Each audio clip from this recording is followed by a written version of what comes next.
My name is Chuck. I graduated from the University of California, Berkeley in 2016. My college experience was perfect. I was part of a frat, I managed my studies well, and spent just the right amount of time chasing girls.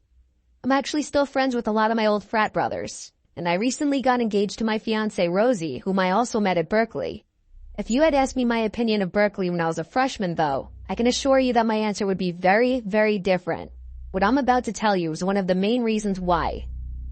I was never overly ambitious in high school. The Berkeley atmosphere was extremely foreign to me, and it was weird being surrounded by so many self-proclaimed high achievers. As a freshman, I was quickly swept up into the frenzy of career development and planning the next 30 years of your life as an 18-year-old. Silly, I know, but that was the nature of my school at the time. If you wanted to get any sort of offer in the business world, having a strong LinkedIn profile was a necessity.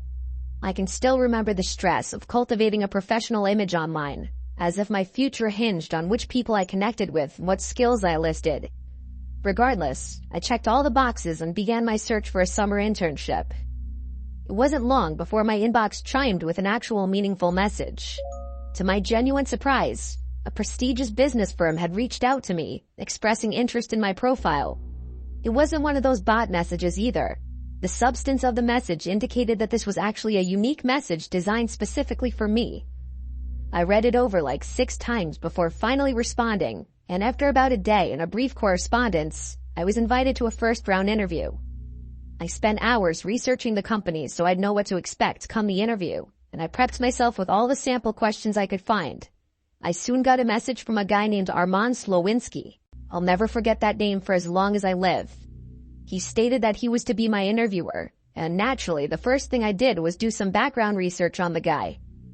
However, excitement soon gave way to puzzlement.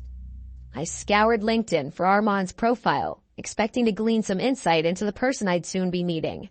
Strangely, I found nothing. No trace of their professional footprint, no social media, nothing. I shrugged it off, attributing it to perhaps a preference for privacy or something like that. Armand and I agreed on a day and time, and he gave me the interview location. I searched it up on my phone and realized that it was some random coffee shop in Oakland. This is when I started getting confused. Why would an interview not take place in Berkeley? We had tons of coffee shops and perfect places for interviews in our college town, so I was just perplexed. The address online seemed pretty normal though, so I didn't think much of it. A day before the interview, I told my friend Riley about the situation. He was even more confused than I was, telling me that the situation seemed fishy.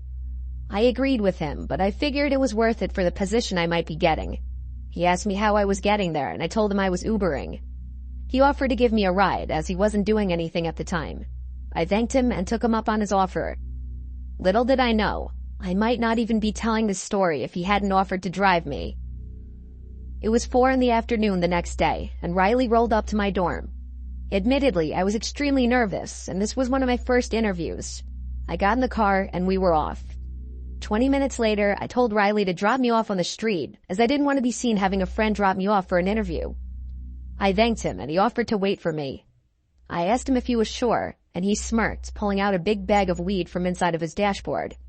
I left, then shut the door.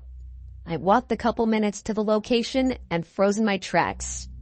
I looked up at the literal construction site in front of me.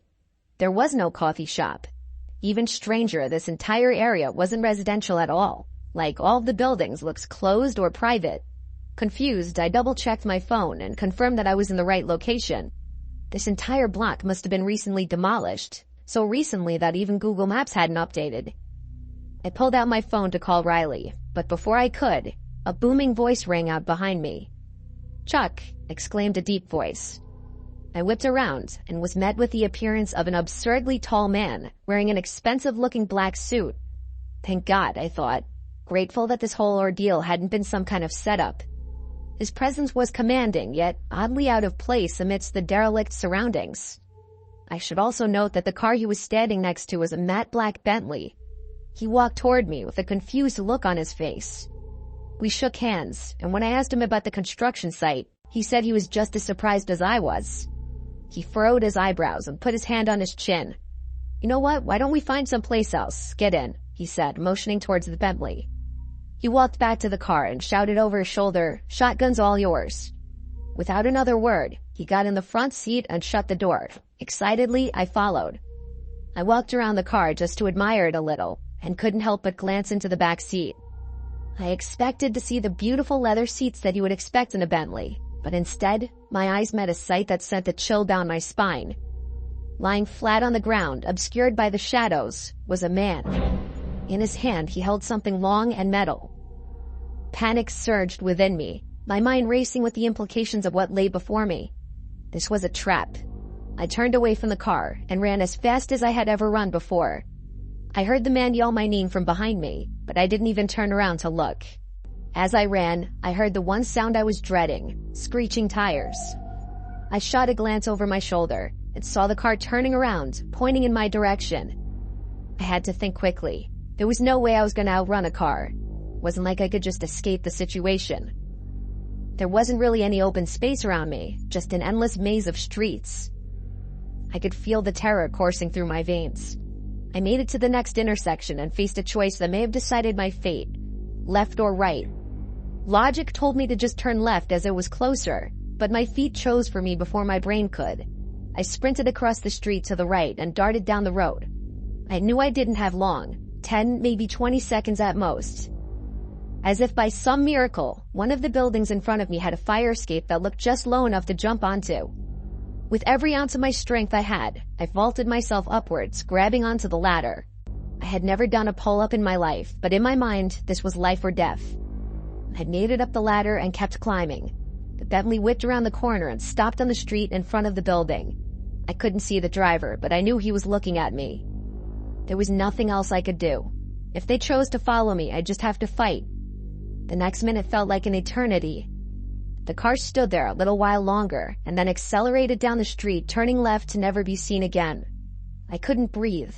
I pulled out my phone and called Riley, basically screaming into the phone about what happened. I stayed on the fire escape until he found me. I got in the car and we sped off in silence. The aftermath of this whole thing was pretty uneventful. I sort of blocked it out of my brain and refused to talk about it, even with Riley. As far as I was concerned, it never happened. But as much as I tried, there are times, like right now, when I can't help but recall every horrifying detail of what could have been the last day of my life.